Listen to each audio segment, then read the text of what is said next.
everyone, and welcome to the newest episode of Read Right to Left. We have returned after for the second season. I don't know. Second season. We're back. Ray has, from what I understand, settled in the US, so we are now on opposite sides of the world. But fear not, wonderful listeners, because we will continue. We are still united through our love of manga. Exactly. And honestly, it's not that difficult of a time difference, so we've made it work. But this month, August, we are doing a very special creator spotlight, notably for my good friend and co-host, Ray here. We're doing Moto Hagio, and we will be answering all of your questions. You guys sent us so many. Thank you very, very much. And I'm sure 90% is just us, and by us, I do mean Ray, gushing joyously about this wonderful mangaka, and hopefully answering some of the stuff you guys have sent through. Hopefully all of our readers are aware, but for those who might not be, Motohaggio is a lot. She's done so much. She really can be placed right up there on a list with, like, Osamu Tezuka and Shotaro Ishinomori as one of the most, like, influential, like, juggernauts of manga.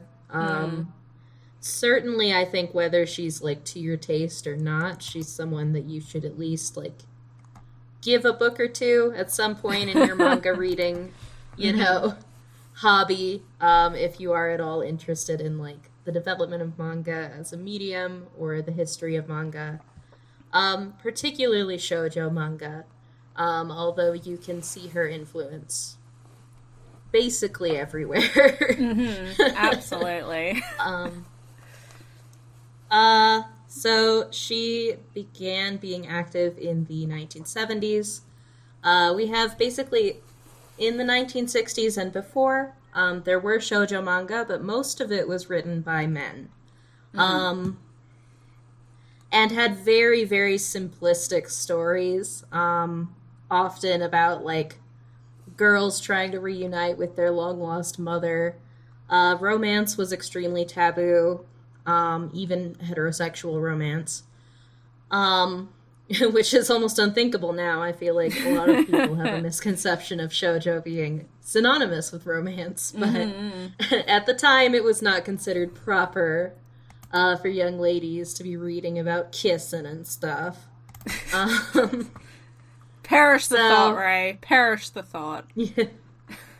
So, in the 60s, there were a handful of female creators like Maki Miyako and Hideko Mizuno, who did push very hard to sort of make romance more of a thing in shoujo manga. And we see those creators then becoming an influence on the next generation of creators who were growing up in the 60s.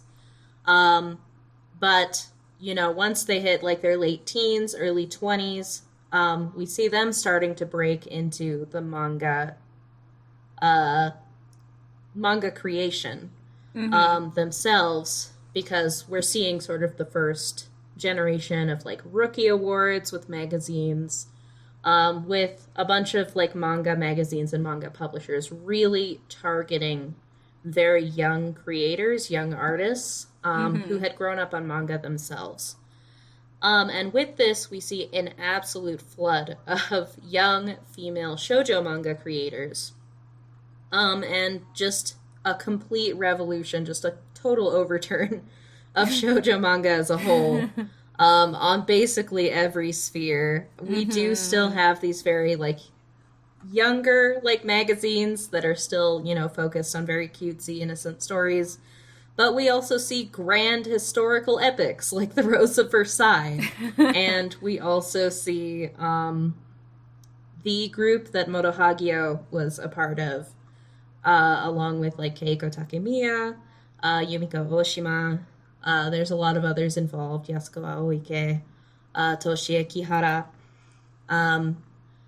But these are artists who are more interested in sort of bringing a more literary element to shoujo manga. They're very well read. Certainly Hagio, for her part, is ridiculously well read, constantly reading, and all of her influences show up in her work very heavily. And we do call that group, often including as well some of the more popular creators like Ryoko Ikeda, who does The Rose of Versailles. All of that together, we call them the Year 24 group. I could go into like the controversy around that name and like the history of it, but I'm not going to, because it's a lot of really stupid, petty drama, to be honest. But if you want the rundown of why Motohaggio and Keiko Takemiya cannot be in the same state at the same time when they're in America, hit me up, because it's kind of wild. Oh, yeah. If you want drama, if you think drama is a new invention of social media, absolutely not. Yep, no. Hagio just came out with a whole book that's just like, this is why I hate Keiko Takemiya. But anyway, that's Hagio. That's the whole, like, 70s shoujo manga revolution. You know, we see from there basically everything we know shoujo manga to be coming out of these various movements. And really the ripples are still spreading to this day. Of course, we've already talked about artists like Yuki Kamatani, who are hugely influenced by Hagio and by the Year 24 group. Yeah, it cannot be understated how influential she is. But yeah, that's Motohaggio in a nutshell. Not really a nutshell. I went on for a while, but you know. It's fine. I think it gives a good context to a lot of the stuff we're going to be talking about. I think a lot of her history is really reflected in her titles, her personal background. She sort of, or her personal, I don't want to say issues, but the things she grapples with in her personal life come up pretty front and center in a lot of her works. So, you know, it's good, I think, to start with that context and kind of lay it out there, because obviously, for a lot of creators, their art does, to a certain extent, reflect themselves, and Hagia is no different. Yeah, she's got a very, very, what can I say, a unique way of seeing the world that is very much reflected in her work. And I think of her as a creator who, like, more so than, like, hitting with a huge variety of people, it's like a whole lot of people are going to read her work and bounce right off it. Like, wow, that was really pretty, but what? Or, I don't know about this, you know, that was kind of weird, is what she seems to get a lot. But, then you have, like, sort of this minority of people who read her work, and it just hits harder than anything has ever hit before. She's one of those authors, if that makes sense. She can crystallize a thought or a feeling or, well, emotion and just have it perfectly capture in that empathetic way how you're feeling in that moment. Yeah. Yep. She really gets into the nitty-gritty mess of what it is to be human. And that's where she makes her most poignant work. And, yeah, she doesn't like absolutes, I don't think. Not at all. You're never gonna walk away from one of her works feeling like you know exactly who the good guy and the bad guy is, and what's right and what's wrong. You know, who should have ended up with who. So I think on that, or continuing on, we have so many wonderful questions, and I think it's first and foremost we should start from a couple questions from 365 Days of 801, who asked, how did you get into or interested in Hagio's work? Did you want to... I know you have like a long storied history with Hagia, right? Yeah. It's pretty simple how I got into her, though. I think back in the day I used to like religiously read like ANN. And the manga bookshelf crew as well. Yep. So there was a lot of buzz around the Heart of Thomas, I think it was. I didn't read A Drunken Dream until later. So it was the Heart of Thomas first. There was so much buzz around that coming out in 2013. 2012, 2013, I don't remember. But that, like, I was seeing on the manga bookshelf as well as, like, ANN. And when I went to the library one day, they happened to have it.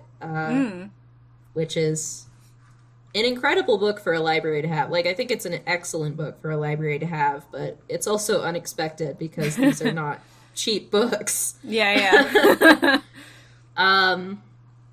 But, so I got it, and I read it. I think we went out on a camping trip, I remember.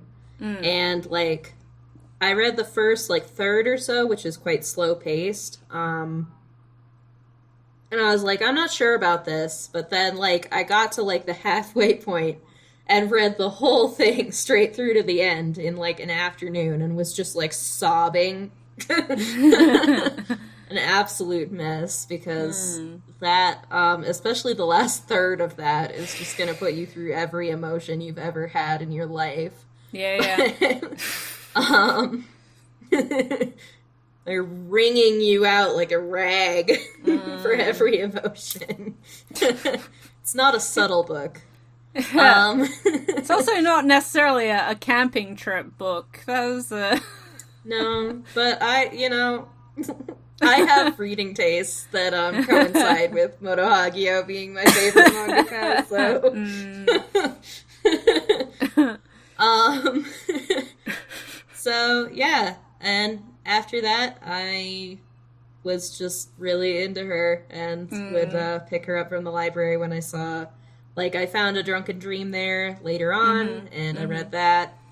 And then tried really hard to get They Were 11, and I was able to find the singles, as opposed to the 4 Shoujo Stories book, which is still very difficult to find, because it was published illegally. I got AA Prime eventually, and now, of course, we've also got Otherworld Barbara and the Poe Clan and Lilio. I've been following her releases ever since. And now I own a bunch of her Japanese catalog as well. So, What about you, G?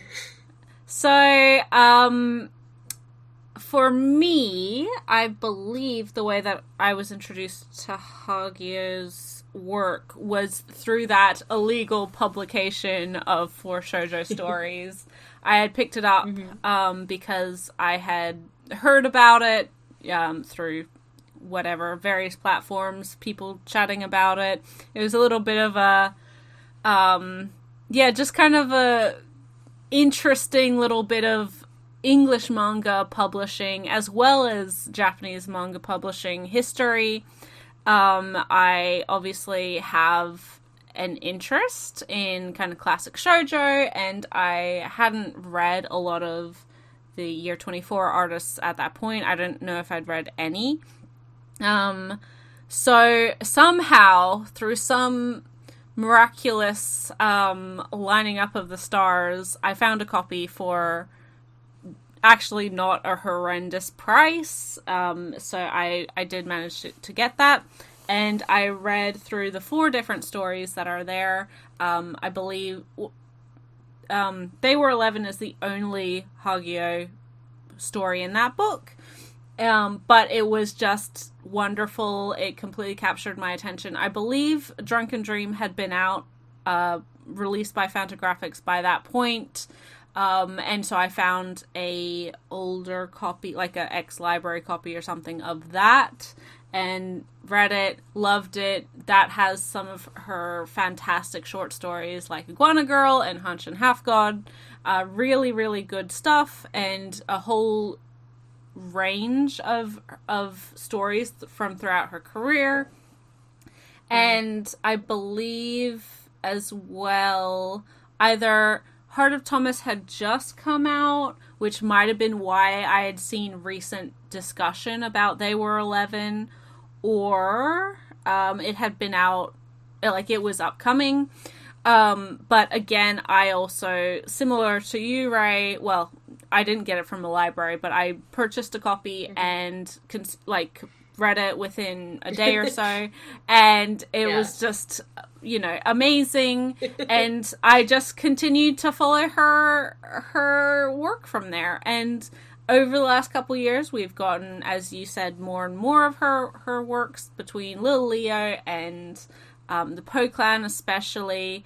And the upcoming re-release or new release of They Were 11 from Denpa, which is really, really exciting. It doesn't just include the original story. The edition that they are publishing is also going to include the sequels, so we can look forward to that. And I definitely am, and hopefully all you listeners should be too. But it's been really nice to see more and more of her work making the transition to, or making the jump to English publishers. We've seen more classic shoujo just in general, cross the pond, as it were. And yeah, I also, am I misremembering, but did Rachel Thorne mention reprints of Heart of Thomas? Because I think that might be happening, and it might be the proper version, not like the mistake version that they made. I really hope so. Yeah, so the Heart of Thomas, I'm sure we'll get into the Heart of Thomas, as a work, a little later on, but as a release from Fantagraphics, it is extremely, just breathtakingly beautiful from the outside. The cover, the beautiful, high quality, genuine hardcover that you can expect from them. That's not like the cheap chipboard covers that we get from other publishers. The binding, sewn, the pages sewn into the binding, and beautiful black inks. Really thick, lovely paper. However, the Heart of Thomas, actually, an early draft of the book was accidentally sent to publication, and there was only the one printing. Because, the people who bought the Heart of Thomas is, me and G and, 4 of our listeners.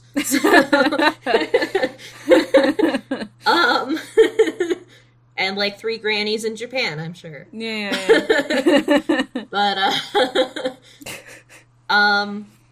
but yeah, so it really makes me sad because not only is there typos, which is normally not that big of a deal, but at the price point we're dealing with here, which is $39.99 now. I feel like it was higher before.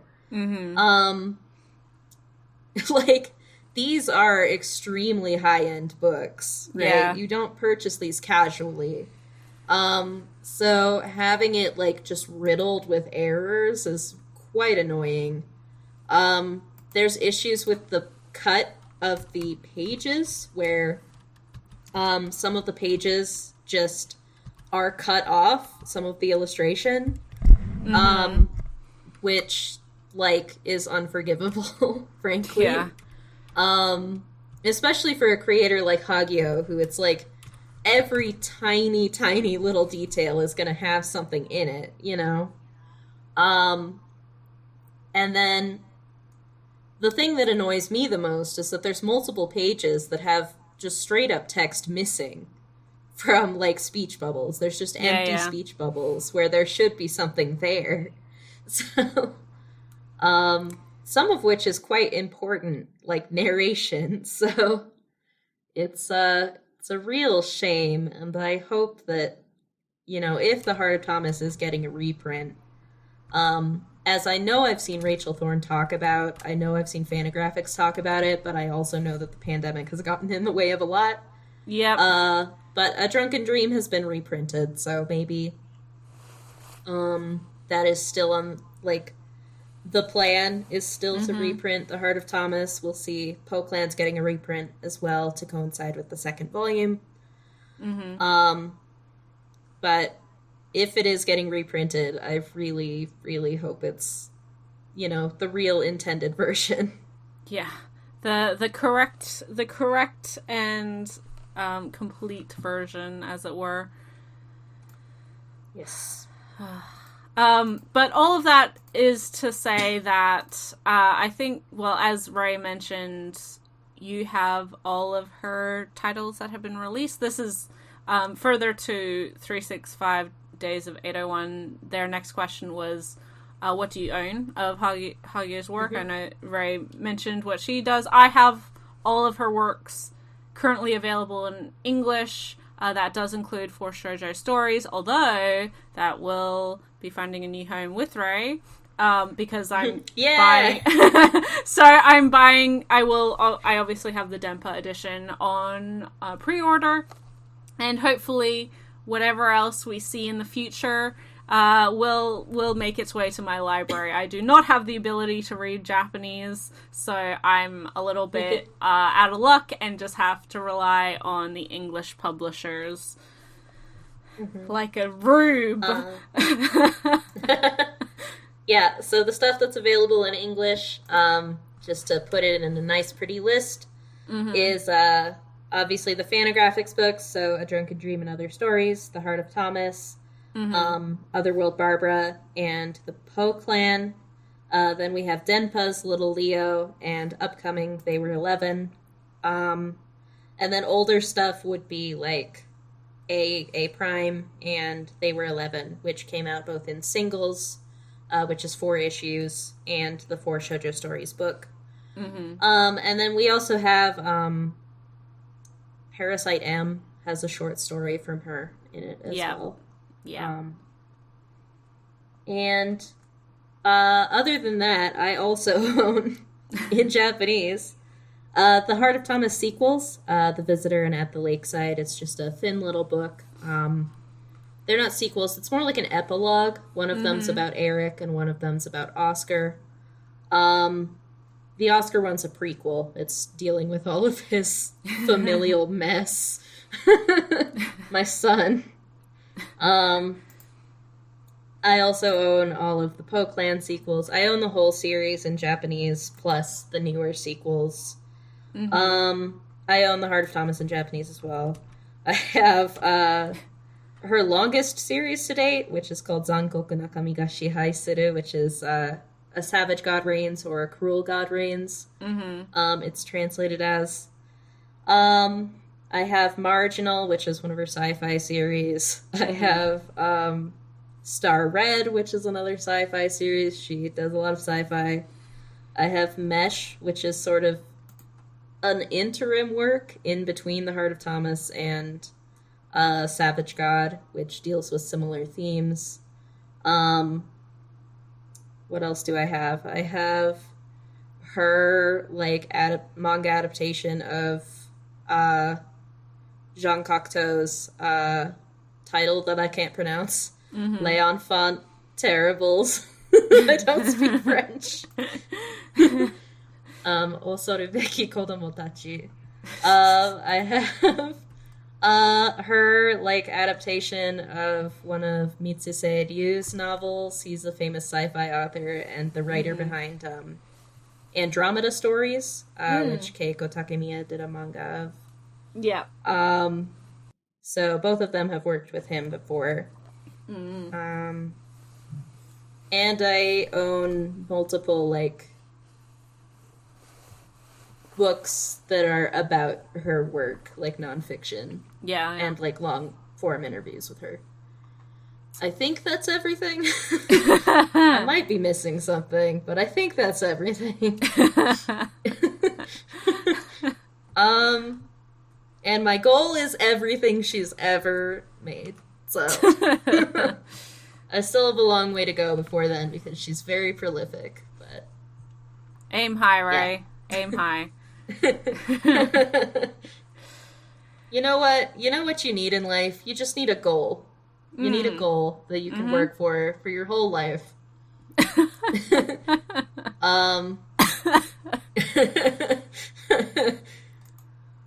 Yeah.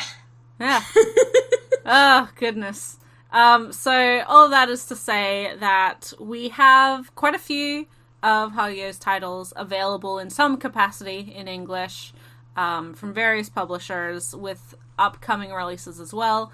But in saying that, she has a huge catalog, especially of her sci-fi stuff that we have not gotten yet, and I would very much appreciate being licensed one day. Although, like, some of it's just never going to happen. We know this, but I mean, maybe we live in hope, right?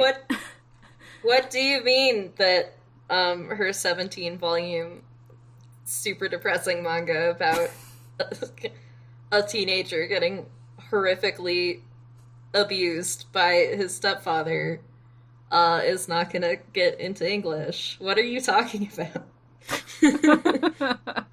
Oh no, yeah, that's a whole other can. We barely see what Hagio needed to do was have more boobs in the manga, and then it would be licensed because it could have happened. Yeah. But anyway, you know what she needs to do is she needs to make her BL sexier. It's all like depressing and shit. It's depressing and complicated. She needs to make it sexy. Less abuse and more just steamy less explicit. Abuse, less, metaphorically marrying a ghost by becoming a priest, And,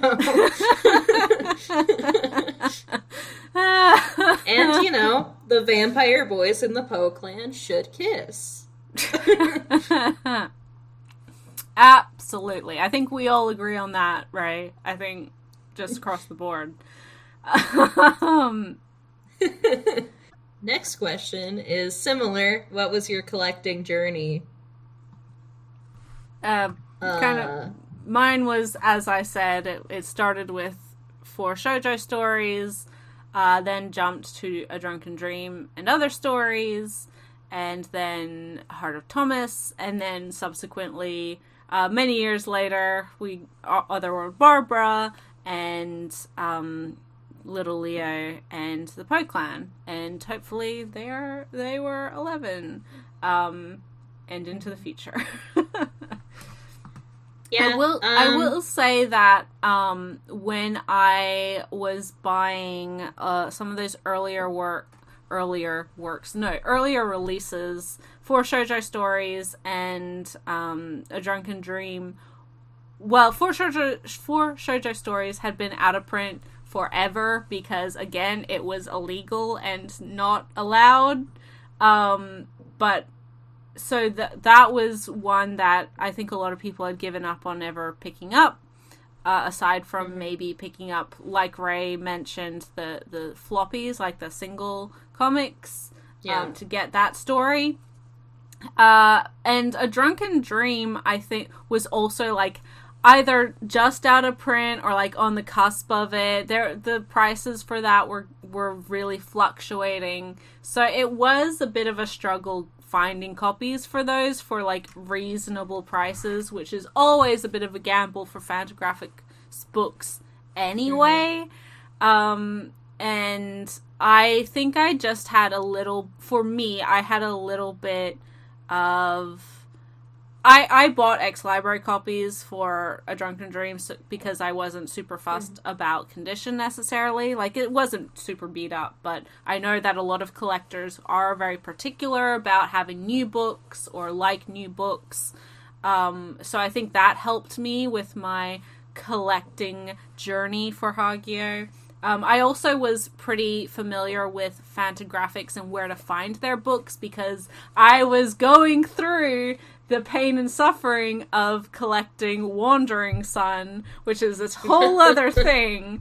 So, you know, I was kind of right place, right time, I think, for some of those titles. Yeah. I mean, same. Like, all of my Fantagraphics books are from when they were in print, since I got into Hagio pretty early. And then, like, the floppies that I got go through, like, phases of being super easy to find and impossible to find, so I just happened to be looking at on a good day, you know? Yeah. Whenever they pop up, they're usually not expensive. It's just, like, you have to wait for them to pop up. That's all. AA Prime, I just got lucky on eBay or something, I think. And the Japanese books, I mean, a lot of her stuff, like, it's constantly getting new editions and everything, especially a few years back was the 50th anniversary of her career, so a bunch of her stuff got new shiny reprints. The Poe Clan's like 40th anniversary or something was also however many years ago, so the Poe Clan got a whole just absolute fuck ton of stuff. Oh, I forgot to say I have the Poe Clan coloring book. That's one thing I have. There's a video on my channel from forever ago showing off that.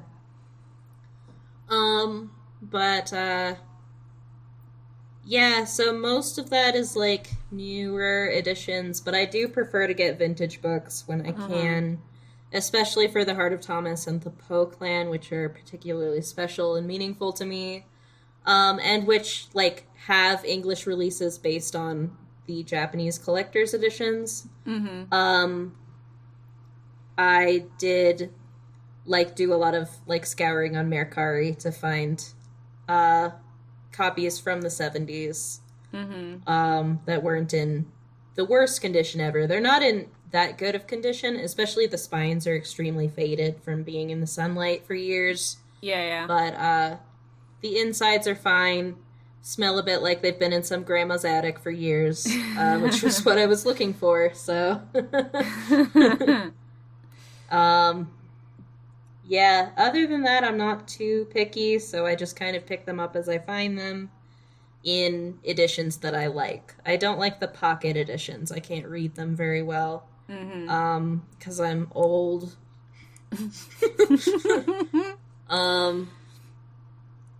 By which I mean I'm 27, but I feel old. So, time keeps ticking onwards, right? Time makes a bitch of us all. Yeah. But yeah, so, and also her art is beautiful, so I'd rather see it a little bit bigger than that. But yeah, I just have been, when there's something that I really want, and I find it, I pick it up. I also want to mention one of the newer releases from Fantagraphics, because we finally have like a release date for the second volume of the Poe Clan. Yes. They are reprinting the first volume, so don't pay scalper so you prices. have no excuse. No, well, one, buy it, but two, don't pay scalper prices. They're already expensive books. Just get it from your local, like, comic store, or if you have to give money to Bezos, that, you know, I will forgive you this one time. Yeah. But yeah, so jump on it whilst it's still available, especially because didn't even mention this. Hagia just was inducted into the Eisner Hall of Fame, right? Yes. We should. I was about to mention this, and I forgot to. Yeah. Which is amazing. When I was saying that she belongs on the same list with Osamu Tezuka, she is. She is in the Eisner Hall of Fame. And she's only the second Japanese woman creator, after Rumiko Takahashi, and she is the first creator to be primarily known for her achievements in shoujo and josei manga. So that's pretty huge. It's very exciting news, and it was a little bit serendipitous considering we knew that we were going to do this episode. Yep. And it just kind of happened right when we were like, oh my god! So yeah. Yeah. The fact that it took them this long to get her on that list shows you how little the Eisner Hall of Fame actually means, but yeah. Or how, like, little you should weigh their opinions, to be honest. Particularly when it comes to manga, but it is nice to have her recognized. We know that award ceremonies and that are trash. They're just popularity votes. But it is nice to know that, you know, at least some awareness, some variety has been brought back. All we need now is another manga to be, like, recognized that isn't fucking Junji Ito, because, like, I don't have an issue with the man, but, like, not every one of his books deserves winning awards, right? Like, anyway, that's the whole. We're going to talk about that in a couple months. Yeah. Anyway, so let's continue on. Okay, should we go on to our unofficial moderator, who we always appreciate giving us such wonderful lists of questions? Absolutely. At Storied Shelves, Stories on Shelves.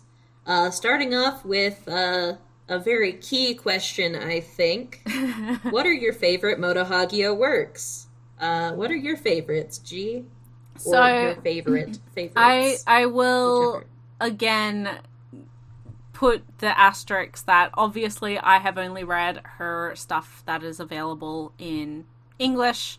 And as much, like, I love all of her stuff. I will say that there's something very, like, deep in my heart, fondness, love for They Were 11. It was the first of her works that I read, but I also think, considering the length of it, it just, like, is so good at what it does. Like, it doesn't need a huge storyline. Like, it wraps itself up very, very neatly within the length that it is. I look forward to reading the sequel.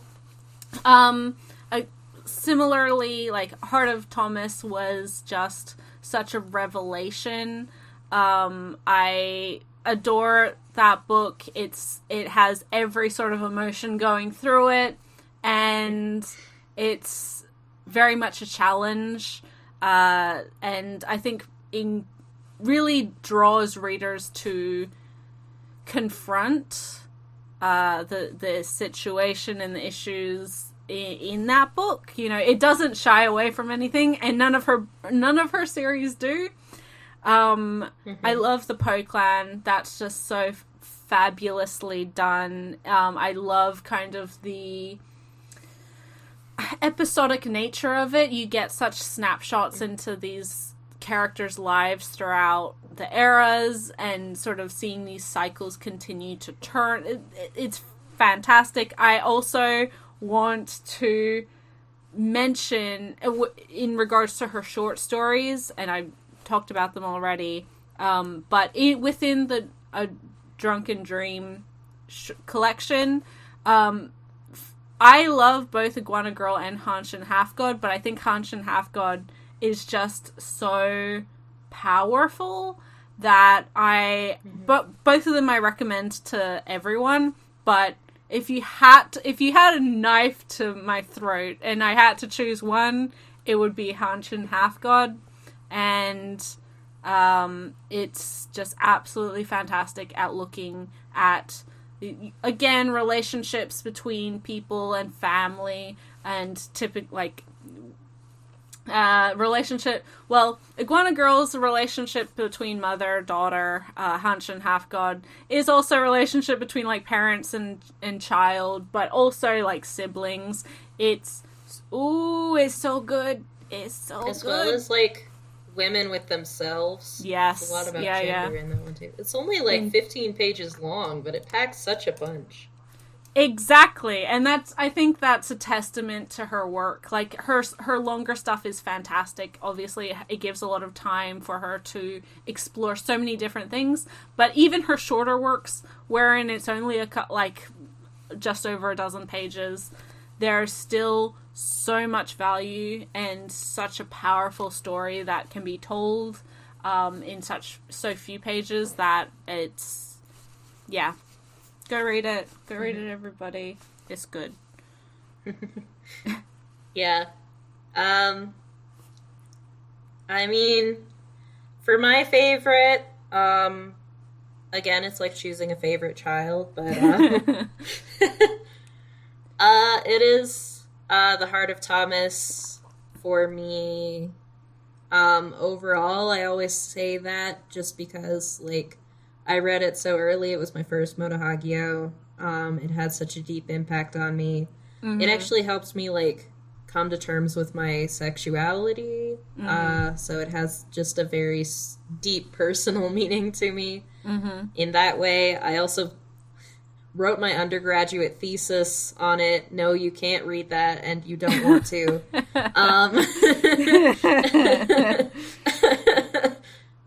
But I did, spend a semester close reading this book, so it means a lot to me. As well as I wanted to mention the Poe Clan as well, because for me, like, that's, like, my biggest, like, comfort read, because there's not a whole lot in Hagio's catalog that could be described as comforting. Mm-hmm. The Heart of Thomas kind of is by the end. It, like, destroys you, tears out your heart, and fucking stomps all over it, but right at the end, it gives you a nice warm hug. The rest of her stuff does not have that warm hug at the end. But the Poe Clan is like, it's like listening to a spooky story in, like, winter, with, like, a roaring fire in the fireplace. It feels super comfy to me. Mm-hmm. It's just, I don't know, the inevitability of the characters, the way that they're just always there throughout time. There's something very comforting about that, even if they're not always in the best condition.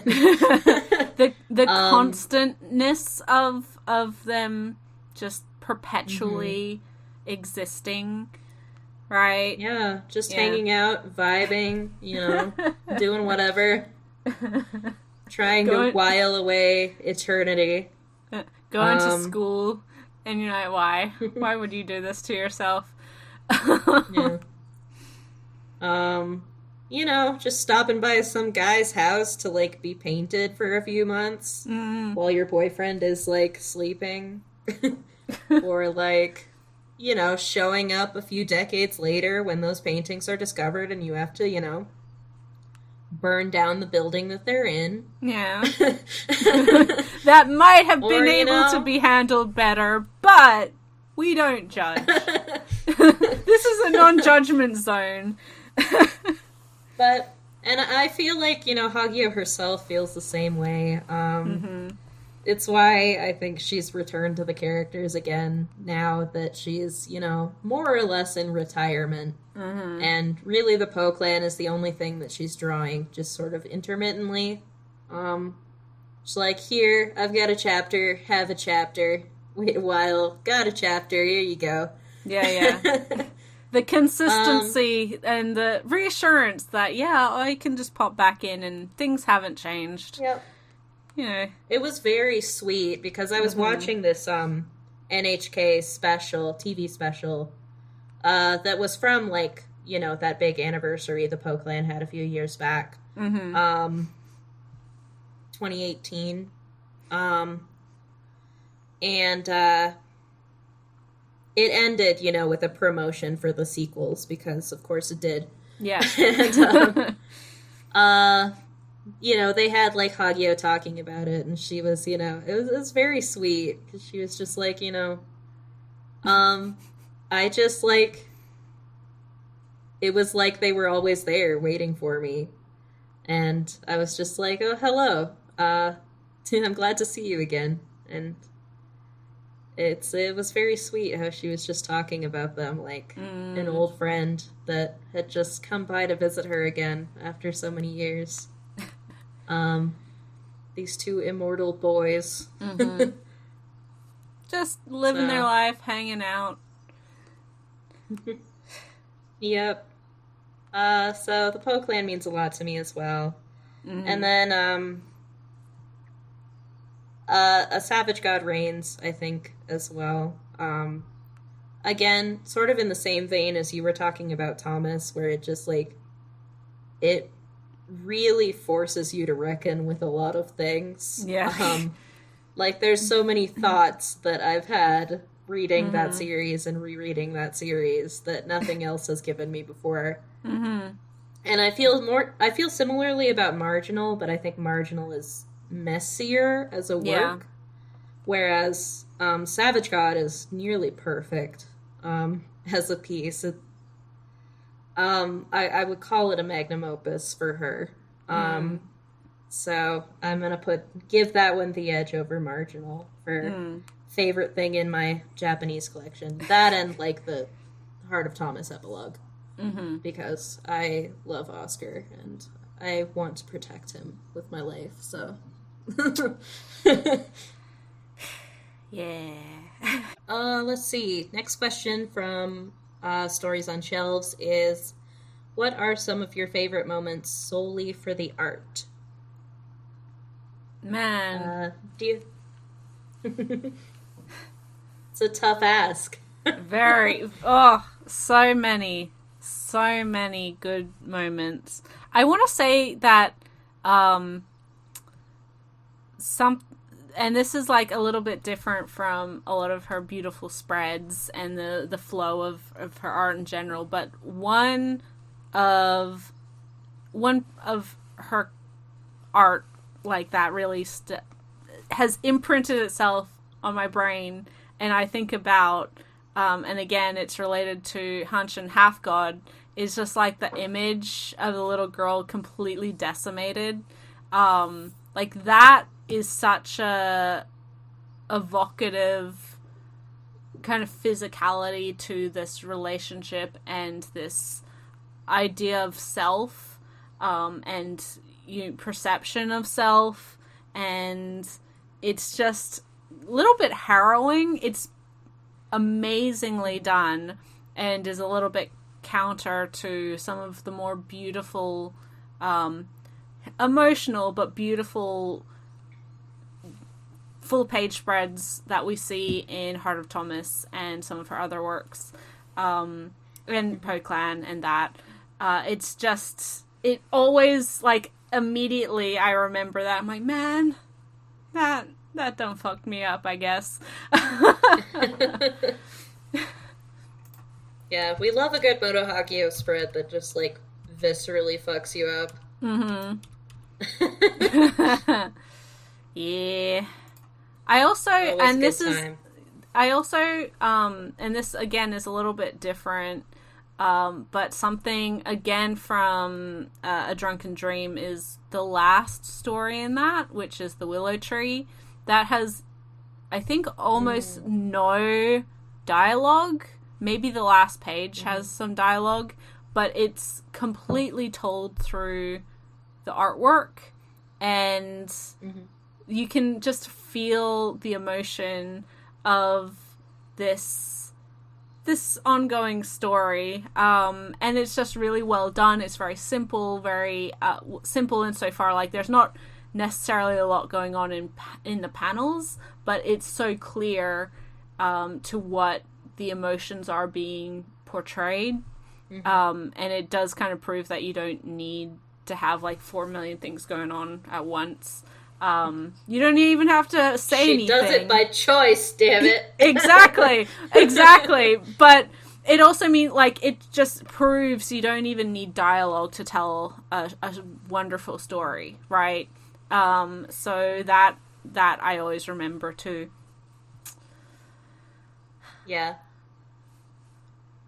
For me, like, I mean, there's so many, but off the top of my head, another one that's more of the sort of, like, a lot of my favorite spreads in A Savage God Reigns are of the more harrowing variety.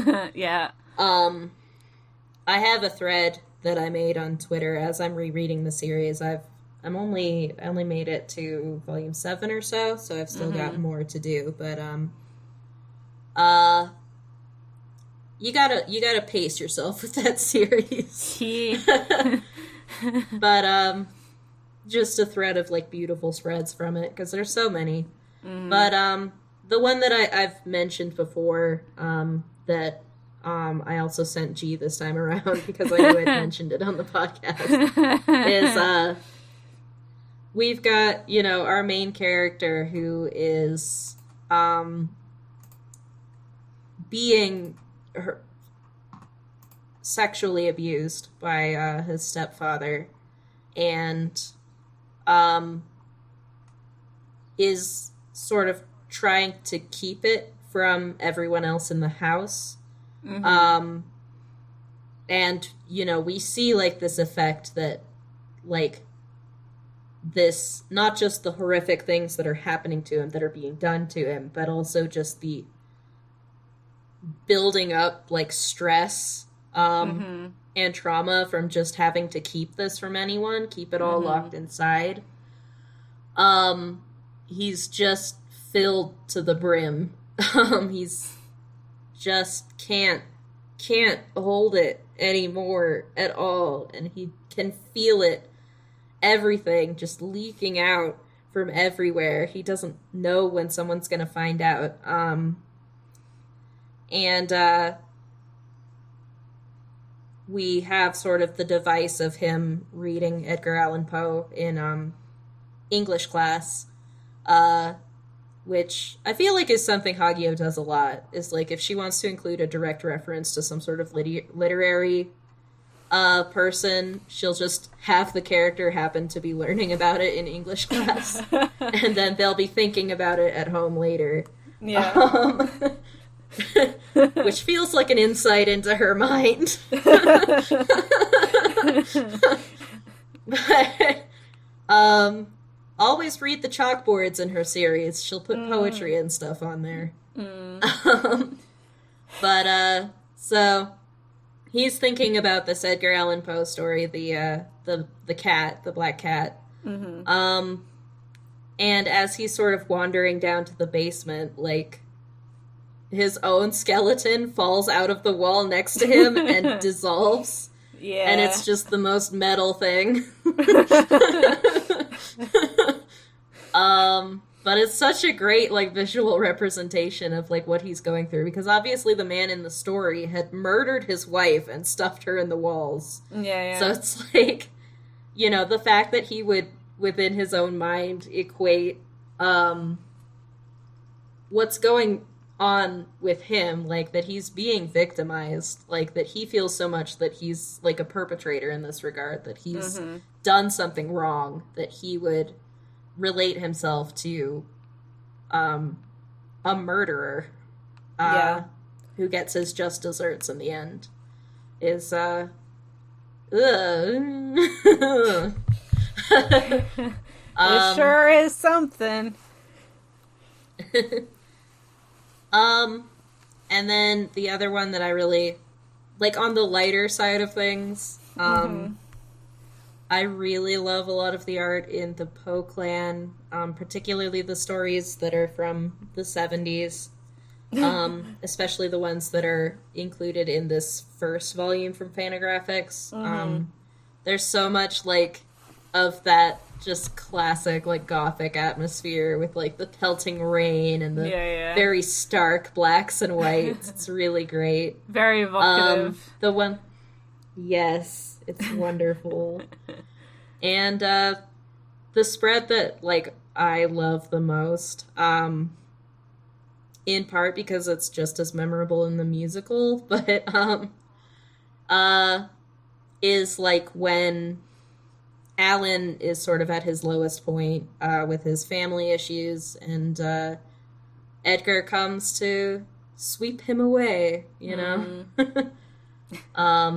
Opens the window, and the curtains are flying, and his cape is flying, and it's just a very beautiful composition, so, and super gothic, so we love to see it. It's just like peak vampire romance, that idea of like the vampire showing up in the middle of the night and taking you away, and you're just like, oh yes, and like, man, come with me. It's what is it? It's too much to bear alone.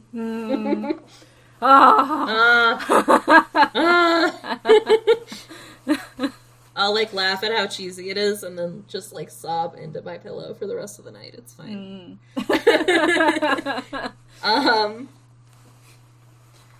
Yeah. So, on to the next question, if that's okay. Absolutely.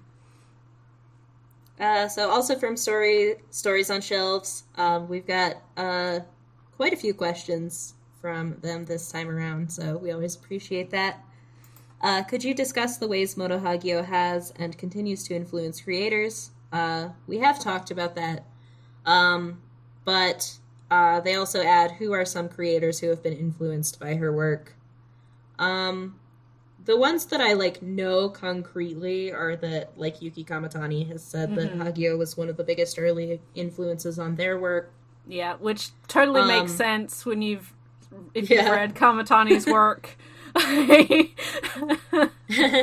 And then also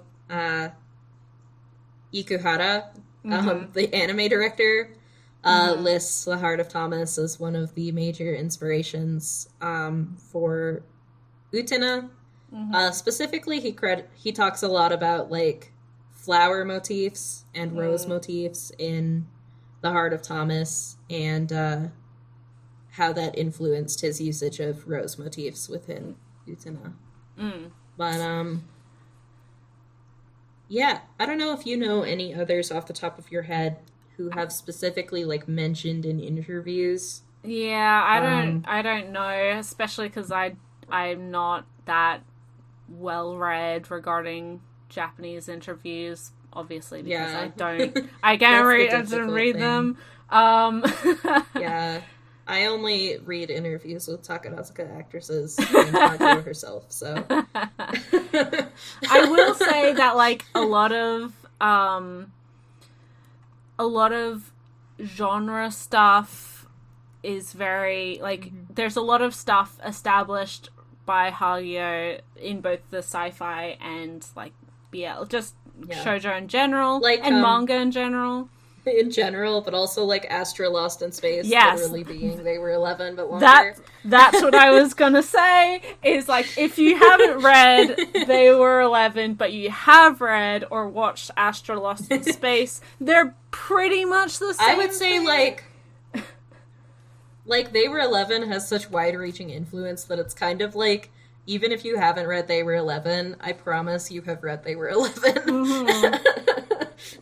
Yeah, exactly. Any kind of, like, oh, we have a stranger amongst the group, that's the thing, right? Yeah, and especially if it's in space. And there's quite a few of those, but Yeah, and I mean, literally any BL. Any BL. We've been talking about the Heart of Thomas and the Poe Clan, and we haven't even talked about, like, the biggest thing about them, which is that they are some of the first BL manga ever. They are gay AF. Yes, especially the Heart of Thomas. That one's got boys kissing. Poe Clan only has boys almost kissing. Like, they're kissing off screen. I mean, yeah. Come on now. We know that they're kissing. We just don't have to see it because it's just so obvious that they're kissing, right? Yeah. They've been together for hundreds of years.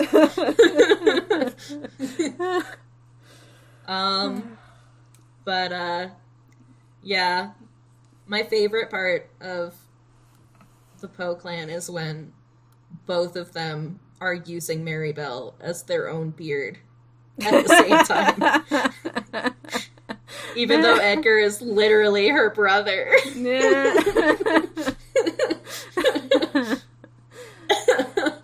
It's like literally nobody is like believing any of this. No one is convinced. No one is convinced. And yet they attempt. They attempt. I mean, they are 14. Forever 14. In 1879 or whatever. Yeah. But yeah, so along with some of the BL works of Keiko Takemiya, these are, especially The Heart of Thomas, considered one of the first BL works. So if you have ever read a BL, you have read something that is inherently heavily influenced by Moto Hagio. So congratulations. Especially like if you've read anything that's set in like a European boarding school. Yeah. Then like the Thomas influence is like on the sleeve of that work. Yeah. The I don't want to say exotification of European boarding schools, but that's what it is, right? Like this love of the boarding students in some alpine country. That's what it like. It all comes back to Heart of Thomas. Yes. And the poem of The Wind in the Trees, which is by Takemiya. But this is not a Takemiya episode. Also, like, all of this comes from, like, Yuri manga even earlier, like, Class S stories. Yeah. But, the sort of brooding, dark-haired character and, angelic blonde character. Which still exists. We see some playing around with, like, who's on the top and who's on the bottom, but, in The Heart of Thomas, they all love Jesus, and nobody's on the top and nobody's on the bottom, so... Jesus is on the top, right? Jesus! They're all leaving room for Jesus, okay? Now, if you want the slutty one, you read Takemiya's work. Yeah.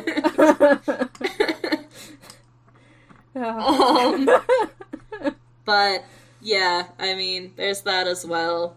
Regardless, Hagia is one of those creators that is so prolific as well that like it would be impossible if there wasn't some influence in future works and in the industry in general. It's kind of like how even if you've never read Night on the Galactic Railroad, you for sure have like experienced that story through anime and manga 400 times. Like there's you know it even if you haven't sat down and read the short story. Yeah. That was it. I was gonna say Land of the Lustrous is very obviously influenced by Year 24 artists. Yeah, that one feels uncontroversial. Yeah. If you like Land of the Lustrous, you'll probably like Hagio also. Especially if you like the mess in Land of the Lustrous. Oh my gosh, so much mess. and it's ending soon, and I don't know how that mess is going to wrap up, but we'll see. Not well. No. we're not getting a warm hug after Lustrous is done, Ray.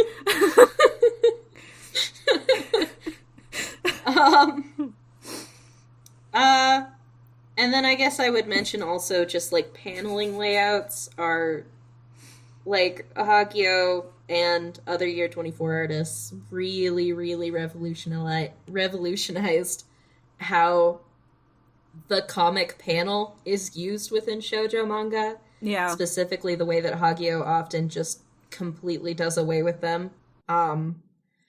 In order to, and uses her paneling layout specifically to really get into the headspaces of her characters. Mm-hmm. As opposed to what shonen manga of the time was doing, which shonen manga typically still sticks very much to squares showing, like, chronological sequences of action. Yeah. But if you see, like, more creative, like, paneling flourishes within shonen manga, that can also be traced back to the Year 24 group and to Hagio. But especially in shoujo manga. Haikyuu is Haikyuu. therefore the spiritual successor to to a lot of the volleyball manga of the 70s, but also, yes, Year 24. Mm. But yeah. And then, this is kind of an interesting one. Are there any elements in her work that modern works don't really touch upon or explore? I feel like this is a harder thing to put into words. It's just, like, to me, she's such an individual creator. Like, yeah, there's just, there's ways that she explains the world that are just, you're not going to get from anyone else, because she's just so herself in all of her work. I don't know how to put it other than that. I also want to say that, like, especially in regards to, like, abuse and familial abuse, not to say that, like, abuse is never covered in manga, because it for sure is, but, like, I don't, especially in, like, the shoujo or josei demographics, you wouldn't necessarily see the big names of this era talking about, like, or having a manga about, like, a main character who's being, like, molested by a step-parent, or and then murder happens. Like, there's certainly dark elements, like, that's also not to say, like, it never comes up, but it's a little bit taboo for, like, mainstream, and I don't think that's, again, some of the bigger names that are, like, we see as having really big hits currently would get that complicated in some of their series, because manga is, I want to say manga's a bit more commodified now versus when there was a little bit more leniency for, like, artistic expression and, you know, creating quote-unquote a work of art. And not to say that, like, manga hasn't always been a consumed product, but I think there's less freedom because of the way that manga is structured and marketed now. Yeah, I mean, I think it's, on the one hand, there is actually, I would say, much more room for experimentation within, like, indie magazines and indie publishers and the internet. Like, you can just post a comic online. But I think with the Year 24 group in particular, there was this very specific push that can be traced back to sort of honorary Year 24 member, the editor Junya Yamamoto, at Shoujo Comic was, like, very specifically, like, I want to be the one to, like, you know, cultivate these artists who are seeing what shoujo manga can be as art. Like, he was very much, and those artists were very much, like, that's what they were aiming for. It was, like, what can shoujo manga be?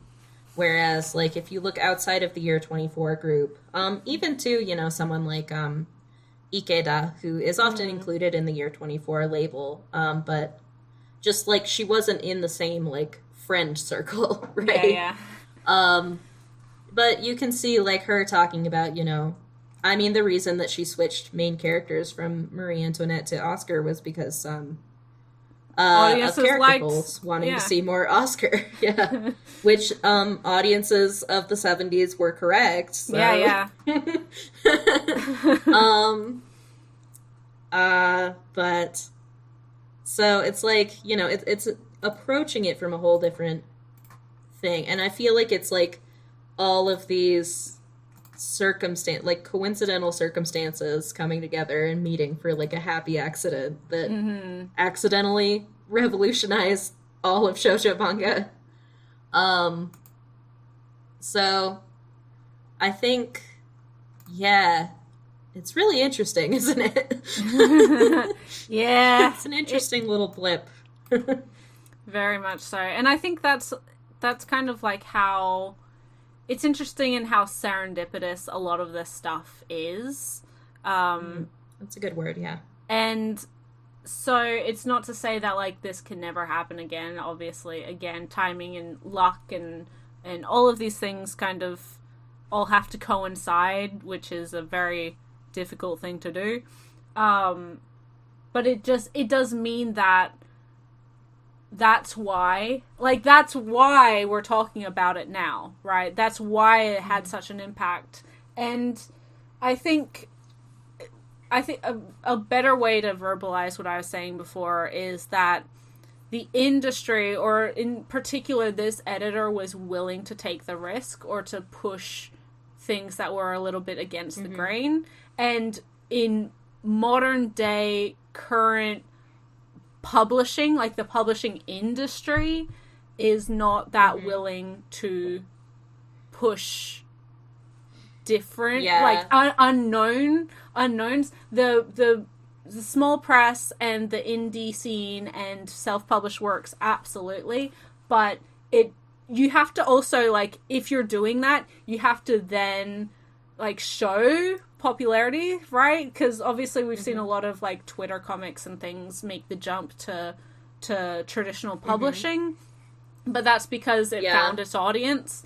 And so nowadays you have to have like those real numbers of like, yes, this will be successful, or there is an audience for this. Whereas like with a lot of the Year 24 group, it's like, oh, hey, we're going to take this risk and see what happens. Well, you can read in the essay at the end of The Heart of Thomas, you can see that like Yamamoto's like MO was like, he would just accept their work and be like, yep, we're publishing this. Whether he was sure of it or not, he was like, yep, thank you, we'll publish this. So and some of it found an audience and some of it didn't. Like, that whole essay is about how, like, The Heart of Thomas really didn't find its audience until after the Poe Clan did. And did, like, buku numbers with its graphic novel, tankobon editions. And then The Heart of Thomas was allowed to be finished and was also released as tankobons. And then it found its audience. So, that's all. Yeah, you know, it's cool. It's cool. And elements of her work. Oh yeah, I wanted to mention as well, like, that her science fiction, with the exception of maybe They Were 11, which I think can be enjoyed by just about anyone. But certainly Otherworld Barbara falls into this category where it's like her sci-fi is very hard sci-fi. She's and it's very literary. She's incredibly well read in terms of literary science fiction. Like she's not all that interested in like, you know, like giant robots and like cute little spaceships. She's here to talk about like cloning and like Marginal is in large part about the womb as a philosophical concept. Like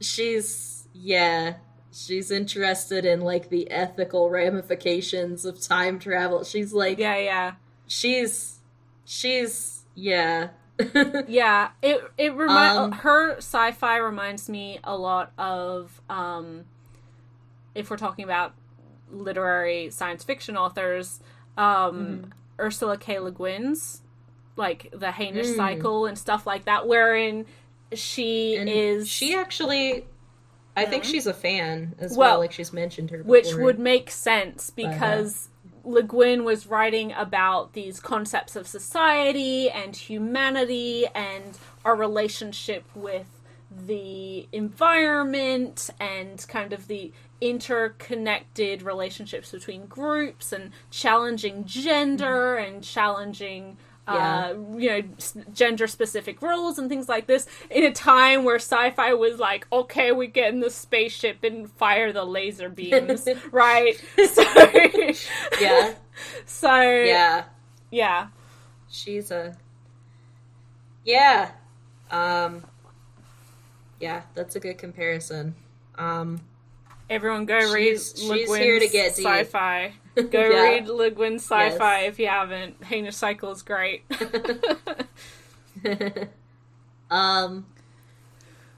And God, I love Hagio's sci-fi so much. She's so like she is really concerned with like these things that she reads in like scientific articles and stuff, and she wants to like, you know, work those through as a concept, like what could we be capable of and what does it mean. But at the same time, she's also like weaving those sci-fi concepts in as like complex layered metaphors for like the psyches of her characters. And it's like you really can't separate one from the other. She's always thinking about both of those aspects, the individual and the societal, the micro and the macro. And it's incredible. It's incredible. Absolutely. It really, anyway, read Otherworld Barbara. Yeah. Read Otherworld Barbara. If you have to read one, if you can only have time for one Le Guin sci-fi, read The Left Hand of Darkness and thank me later. There you go. Which works of... this is the next question. It's the last one from Stories on Shelves. Which works of hers haven't you read yet? I think we've both read everything available in English. Yeah, I'm just the, again, poor Rube who has to wait for everything in English. So there's a bunch of her stuff that I wish I could read in some capacity. And there might be scans and stuff online, but you know my stance on that. And so I patiently wait. And I just torture G by telling her about what she's missing. So I mean, at least you're aware that it's because I can't keep it in. What? At least you're aware that it's torture, right? But I do it anyway.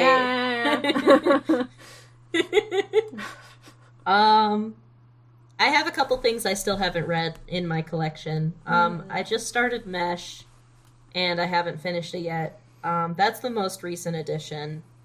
And then I haven't read the Mitsuse Ryu adaptation, and I haven't read the Jean Cocteau adaptation. So, there's a couple of nonfiction books I haven't read yet either. But I want to get those read and then buy more Hagio books. So.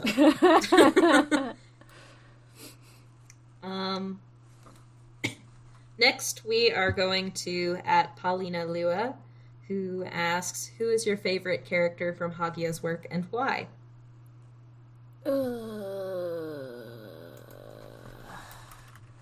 Mine is Oscar. Well, yeah, Oscar. Oscar from The Heart of Thomas. Oh, and like everyone in the Poe Clan, Edgar and Alan, both of them. Yeah. I mean, I knew you'd say Oscar because obviously, yeah, you know, the Vampinella, my little very bean. very strong contenders. I like what is their name? Frau? Is that their name? From They Were 11. Which one? Frol? Frol, thank you. Why did I say Frau? Yeah, Frol's cool. Yeah, they're good. I I don't know. Don't ask me.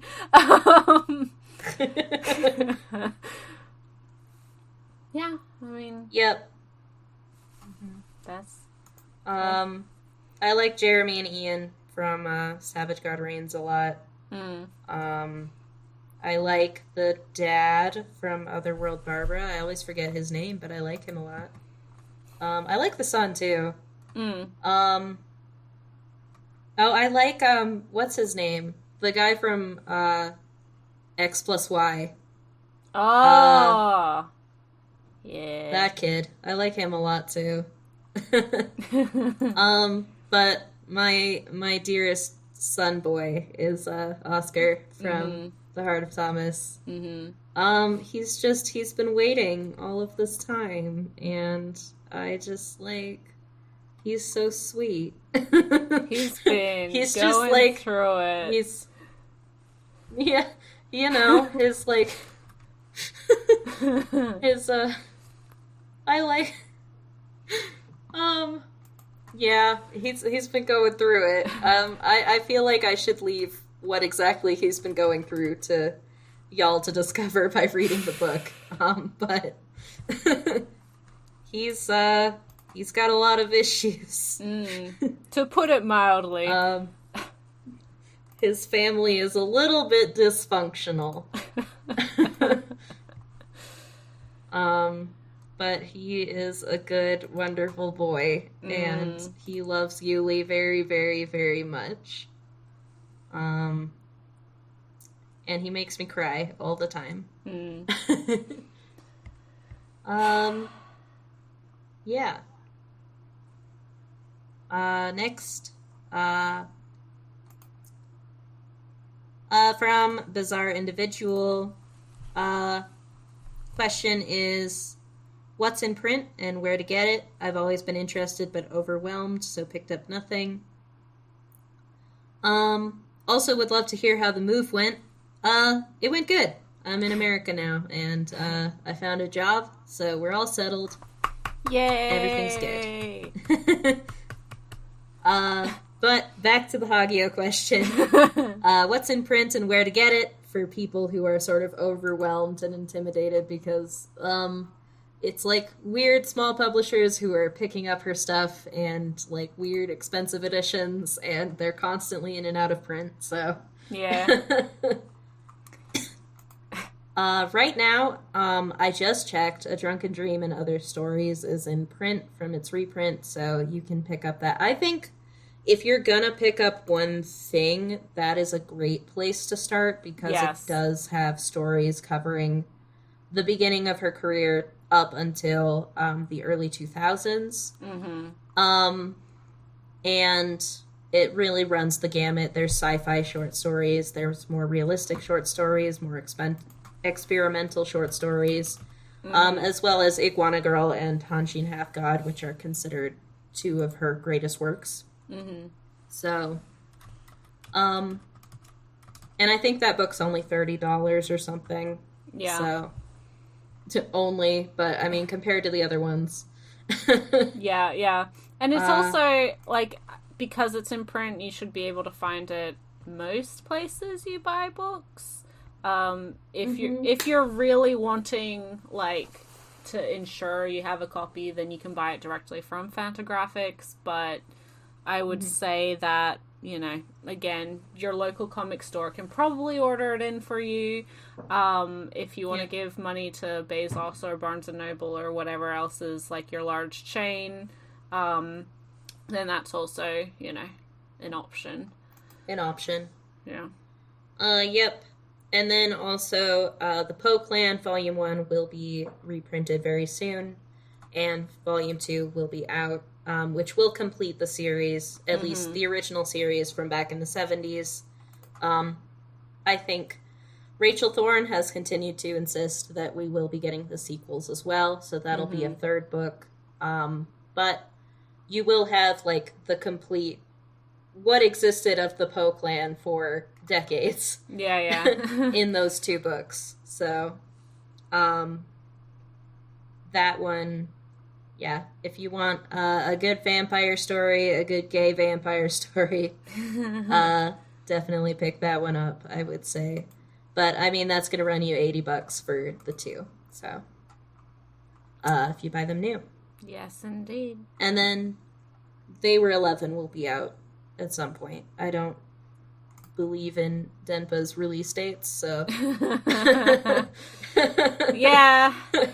I also, you should be able to, considering Denpa's release dates, you should be able to pick up Little Leo fairly easily. It's still in print, and again, you can probably get at any of your local place that you buy comics regularly. And I'm sure you can get Parasite M still. I don't know. I guess I haven't checked, but it's... I don't know. It's Kodansha, so probably? Probably. Question mark? They keep that... And considering it's a Parasite title, I feel like it's in print, right? Yeah. There's not a whole lot else in that book that's worth reading, but the Hagio story is worth reading. Comparatively... Definitely get Parasite F. That one's a good one. Parasite M is literally just for that first story from Hagio, and literally, and disregard the rest. Disregard the rest. It's all trash. Yeah, but still get it though for the Hagio story. Still get it though. Because it really is, like, the best thing. Like, it out of both of those anthologies, it's the best thing by, like, a wide margin. And that's saying a lot, because I do, like, there's a lot of really strong ones in Parasite F, including Asamiku Nakamura. But, that one should be read. But to sum up, if you have interest in the Poe Clan, I would get those two books. But my recommendation, if you want to start getting into Moto Hagio and you want a book that's in print now, go with A Drunken Dream and Other Stories. Yes. Okay, we're getting into our last two question askers. We did get a lot this time. So many. Friend of the show at Rin Reads Manga asks, this is the same question. Do you have any titles you recommend for anyone just starting to get into her works? Again, that anthology of short stories is, I think, the best place to start. Yeah. And then if you love that, you know, you can... Sorry, if you love that, I would move into The Heart of Thomas or The Poe Clan. Yeah. Yeah. I would give the edge to Poe Clan just because it is in print. In print. The Heart of Thomas is a little bit up in the air. Again, promises have been made. We don't know when those will eventuate. If they'll be kept. Yep. Yeah. And she says, I know classic shoujo can be pretty intimidating. It can be, but it shouldn't be. Hagio is wonderful. You can enjoy her just as much as you would enjoy any other creator who's working now. I mean, she's still working now. Let's see. At Marumichi is our last question asker and has a handful. Hagio's works are slowly being available in English, so which one of her non-licensed manga would you like to see getting licensed in English next? I'm interested in your answer, G. What do you I being realistic, and also again not being like, I don't know the entirety of her body of work because there's just so much, but being realistic, knowing how publishing works and how English audiences for manga work, I would say that Star Red would be like my choice because one, it's like only 5 volumes long. It's shorter. It's one of her more like hard-boiled sci-fi, but it just has more of a chance than anything else, I think. Yeah, it's got like a cool spunky heroine as well. Yeah. And that 70s style of hers that I think is most recognizable to people.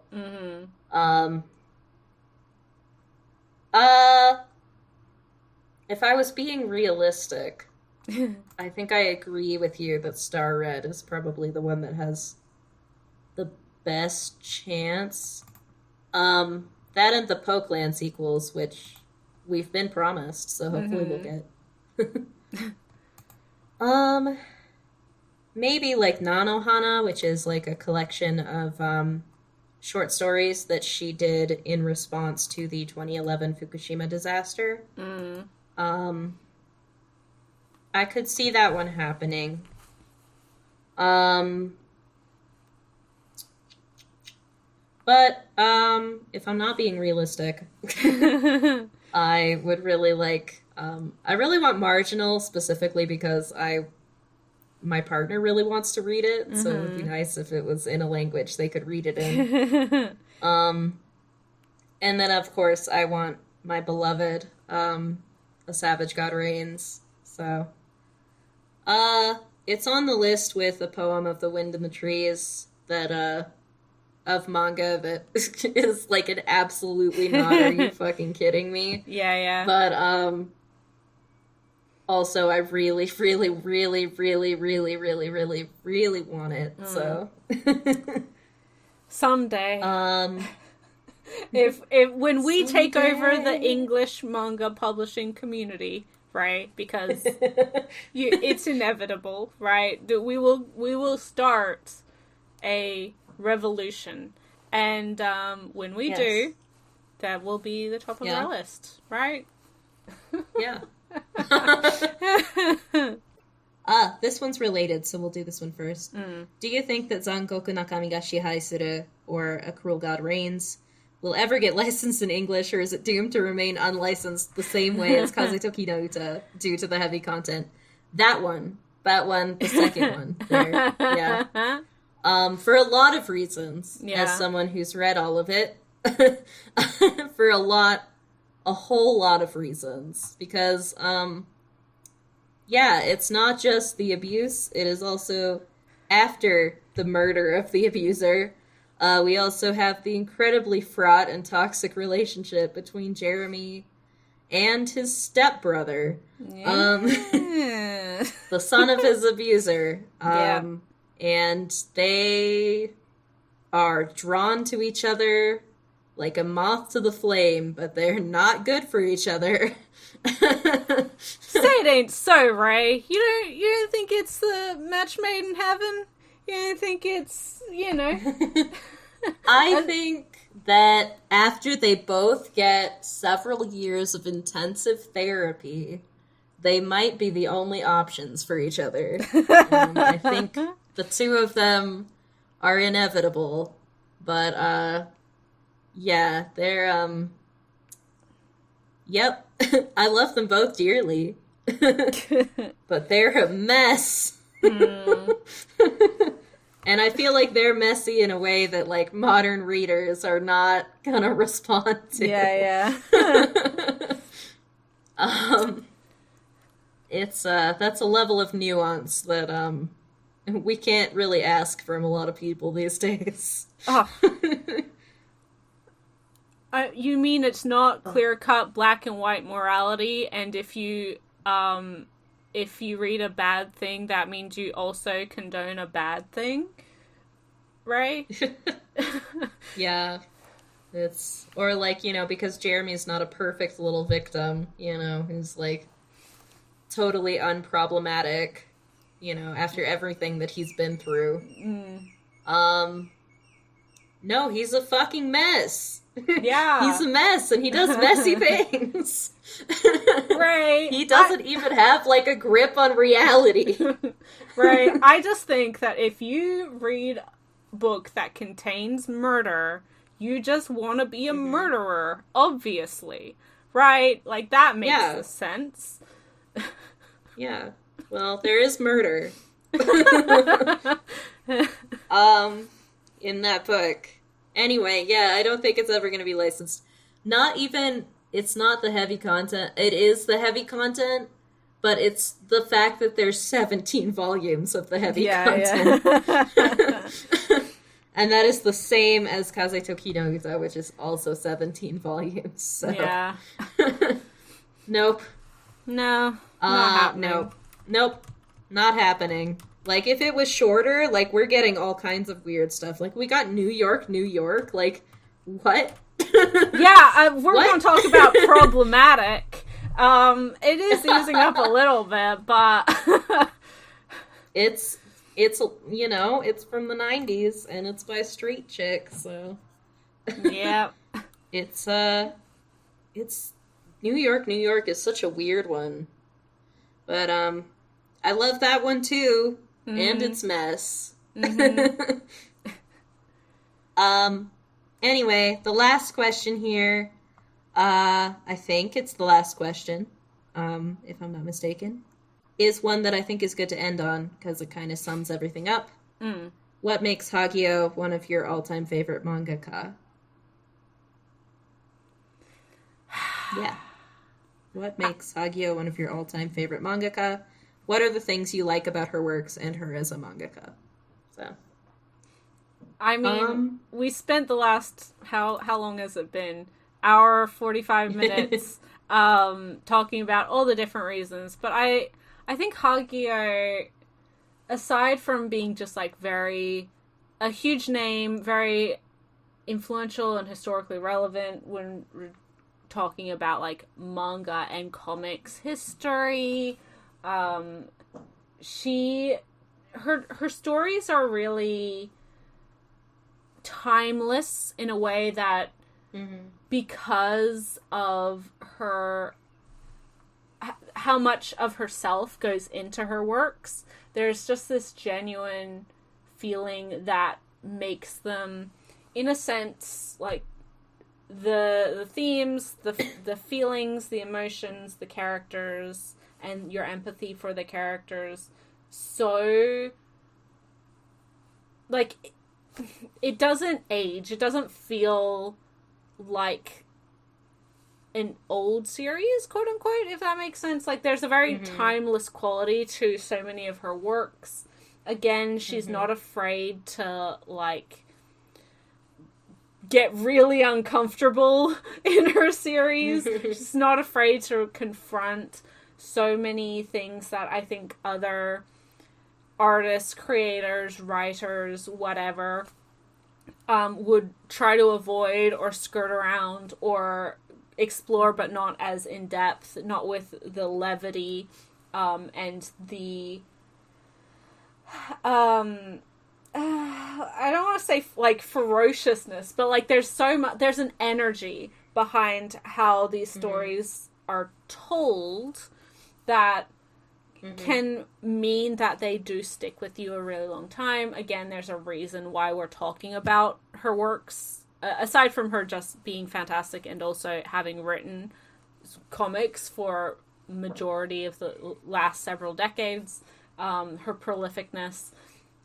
There's a reason her works have become so classic and are still recognized as being kind of core to this, the Year 24 group and this shoujo manga movement and manga in general. And when you read her works, you know that it's like, you know that she's the creator, right? Like, she is absolutely, nobody can truly mimic her style. It is so quintessentially her stories to tell that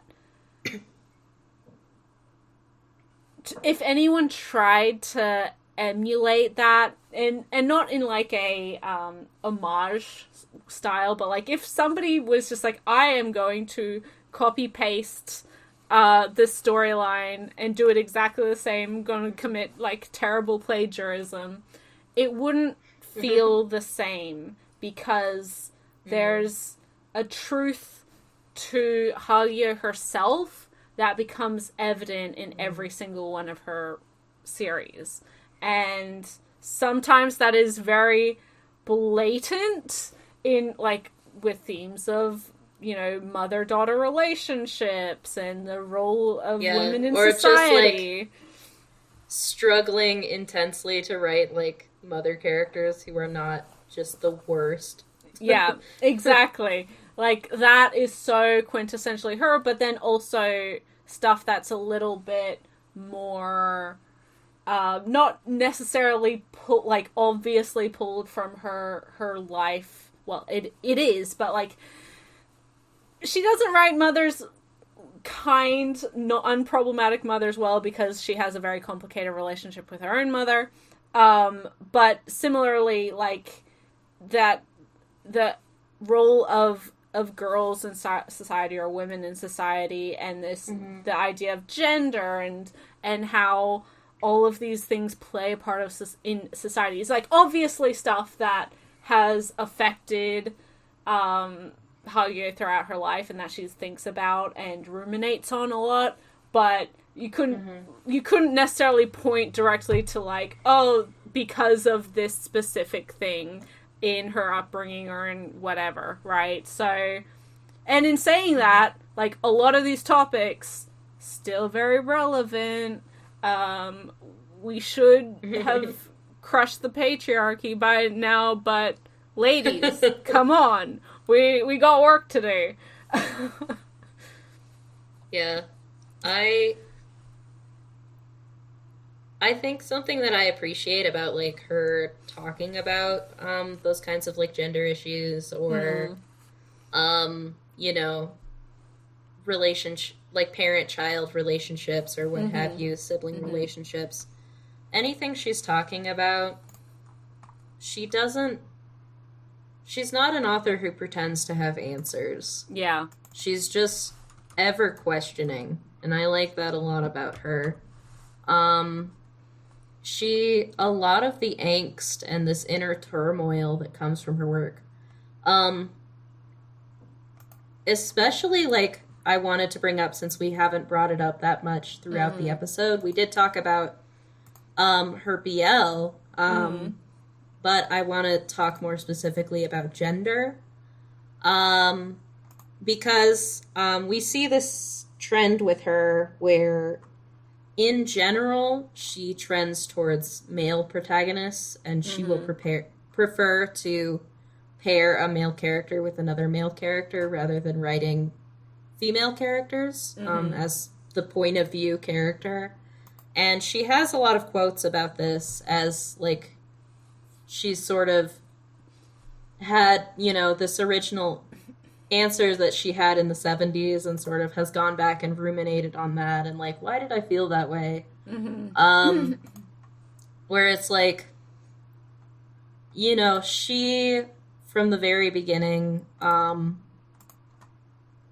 has felt like a roadblock when trying to write female characters, or trying to write her own point of view through a female character's mouth.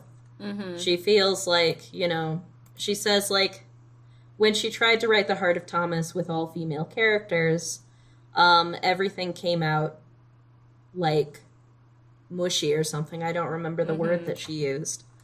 But, or she said, like, you know, the short story, the Shotaro Ishi no Mori short story that she originally got the inspiration for the Poe Clan from, was about a pair of vampire sisters. So she started out wanting to write about vampire girls, two vampire girls. But she felt like she couldn't say what she wanted to through the female character's mouth. But then when she changed that character to a boy, suddenly everything she wanted to say came out so easily. And it sounded cool, and it sounded pressing and important.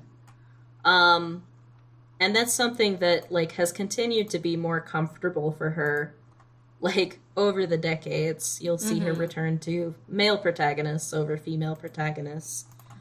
We also see her looking back on that later in life, like, oh, that was internalized misogyny. That was, like, my own prejudices. That was the limitations of shoujo manga at the time. And I don't know, that journey is so interesting to me. And the fact that, like, even though she's come to realize, like, this is, my prejudices are, like, leading me to feel this writer's block when I'm writing female characters. You know, she can't make that roadblock go away, so she still writes male characters. And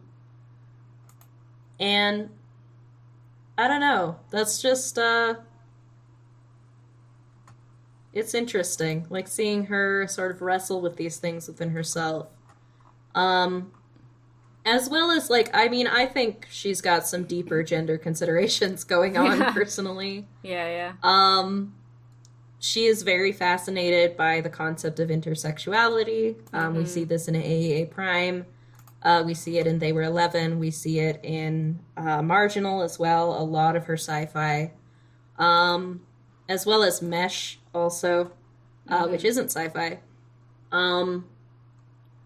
She is sort of fascinated by, like, gender fluidity, by gendered body changing. Like, again, like, one of the things that I was so, like, loved so much about Marginal is this whole discussion of, like, agency and cycles of abuse through the context of, like, the specific, like, dilemma that comes up when you consider the womb and the fact that you've got this thing inside you just leeching off of you. Like, at one point, does your agency end and someone else's begin? Like, how do you reconcile this organ within you? And it is, like, it's so, like, visceral and so, like, sometimes grotesque, the way that she, like, describes just having a womb, because the main character is, hermaphroditic in a more, like, sci-fi sense. And does have, like, is the only person on the entire planet Earth, which is all male at this point, who can give birth.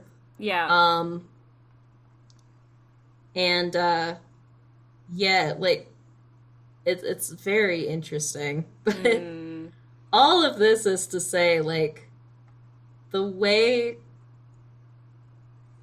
that Hagio doesn't pretend to have the answers. She's just as confused as we are. She's found something interesting to explore, and she'll explore it from every angle she can think to.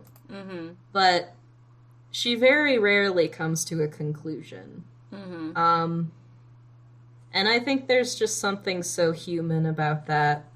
And there's something so...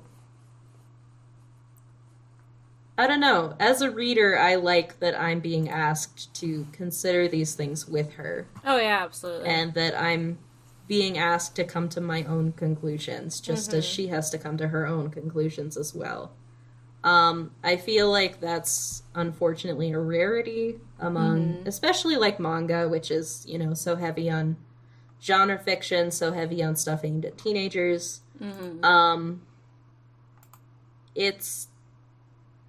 It's nice, you know? Yeah, absolutely. It's nice. It's nice, and it's human. And it's meaningful. So, yeah.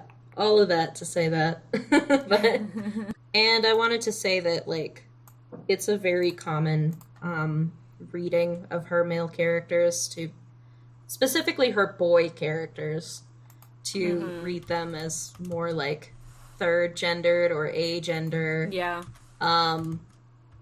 They're sort of just a sexless third party that she can put her mouth through. Yeah. If that makes sense at all. But I think if you've read her work, it would make sense. Maybe not otherwise, I don't know. But yeah. Anyway, I love Motohaggio. Yeah, me too. And I think they're like, we rattle on about her all of the time, even on the podcast, off the podcast, in our private social medias. You know, it's definitely your brand, Ray.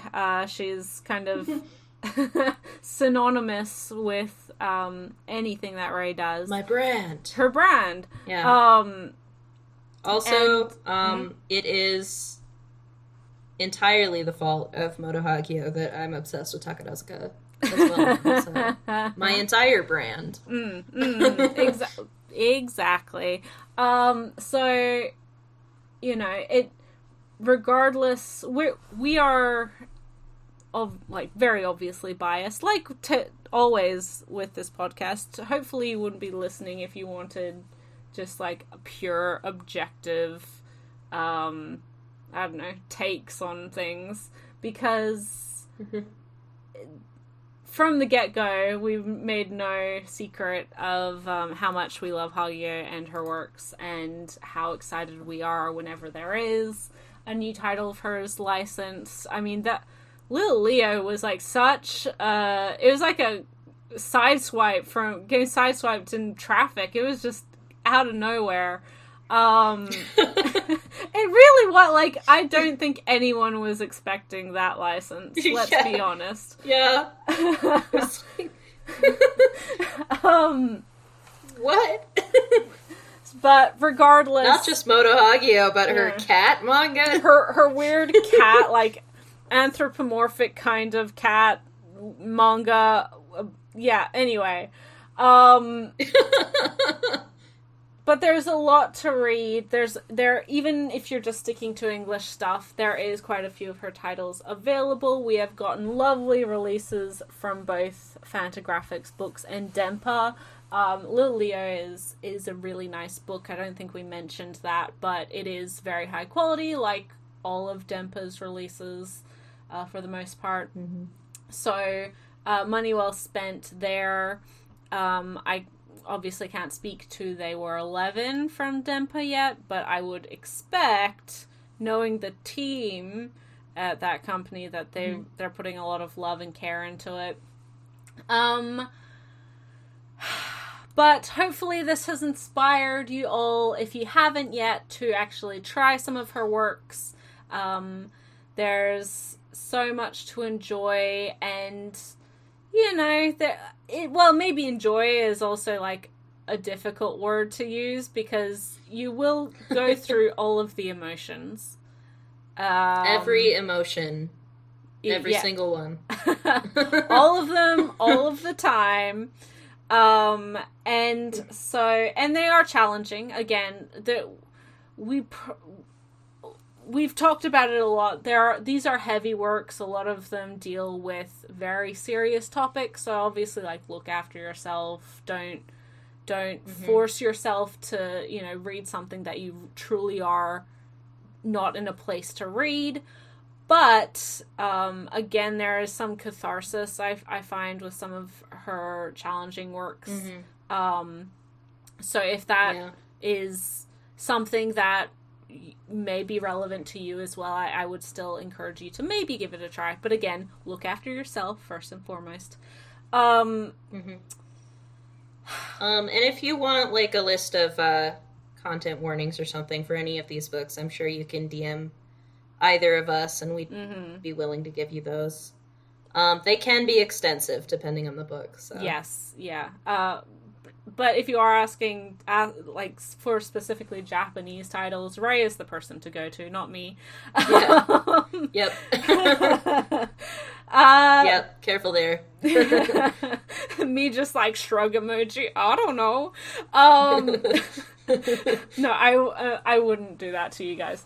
But thank you everyone who did send in your questions. Hopefully we answered them to the best of our ability, and gave you a little bit of insight to both of our relationship to Hagio and her works, and then a little more insight into specifically some of the stuff that is so prevalent in her works. Next month, we are doing something a little bit different. We don't have... I guess this is kind of a topic episode that we're doing next month.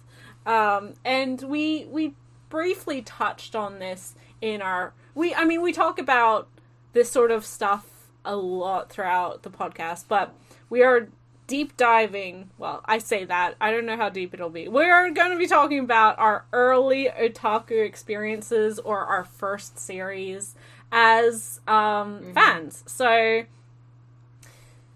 a little less focus on the manga side, a little more focus on the people side. Sorry to disappoint, guys, but we will be talking about whatever questions you want to send in, but sort of how we got into being manga fans and how we got into this position that we're in now, where we talk for 2 hours about manga.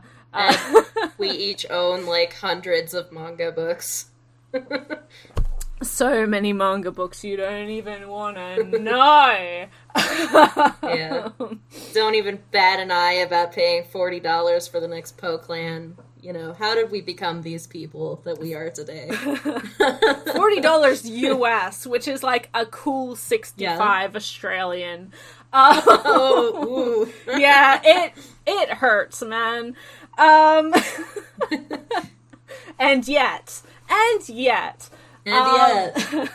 So if you've ever had any questions pertaining to us as individuals, as fans, as podcast hosts, obviously try not to make it creepy. We are, but we trust you guys. So, yeah. Just be cool. And we will hopefully get some entertaining, interesting stories out of the podcast. I think it's a solid way to kind of not reboot. This isn't a reboot, but restart getting into it after our month break. And hopefully this was a return to form, if not better, because we do try our best. With that, I think that's everything. So thank you everyone for listening. If you are just discovering the podcast, you can follow us on my YouTube channel, which is Simply G. I post these episodes on there in a quote-unquote video version. It's just audio with the art, but if you like YouTube as a platform, then we are there. You can also find us on pretty much every major podcasting platform, including Spotify and Google Podcasts and Apple Podcasts, and I'm sure other ones, I don't know. Anchor FM is our main hosting point, but we are on wherever you like to listen to podcasts. You can also follow Ray on all of her social medias. She is at Whimsical Pix, that's Pix, all one word, on Twitter, where she posts a lot of Zuka girls, a lot of monkeys, a lot of Moto Hagio. Yes. So, you really know what you're getting with that. Technically, you still have a YouTube channel. When was the last time you posted Technically. on there? Don't ask me that question. But if you are wanting to watch... There's backlog there. Yes, there's plenty of wonderful backlog. A lot, actually, pertaining to Motohaggio. So you can find that on YouTube at whimsical pictures. Or and additionally, you can follow me on social media. I am Simply G, as mentioned, on YouTube. You can also find me on Twitter at GReads, all one word. That's GEE, where I post basically just whatever. Right? There's a little bit of consistency, but it's like manga stuff, and then manga news, and then maybe a meme that I found anything funny. You would expect. Yeah, anything that you would expect G to post is pretty much there. So. Yeah.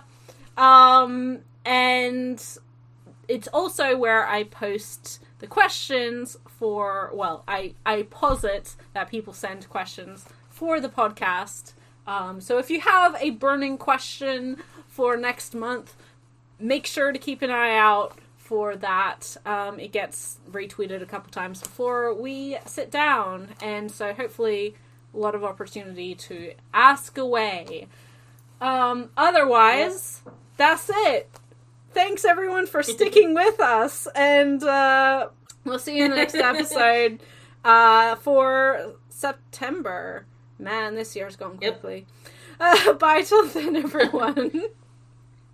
Bye, everybody.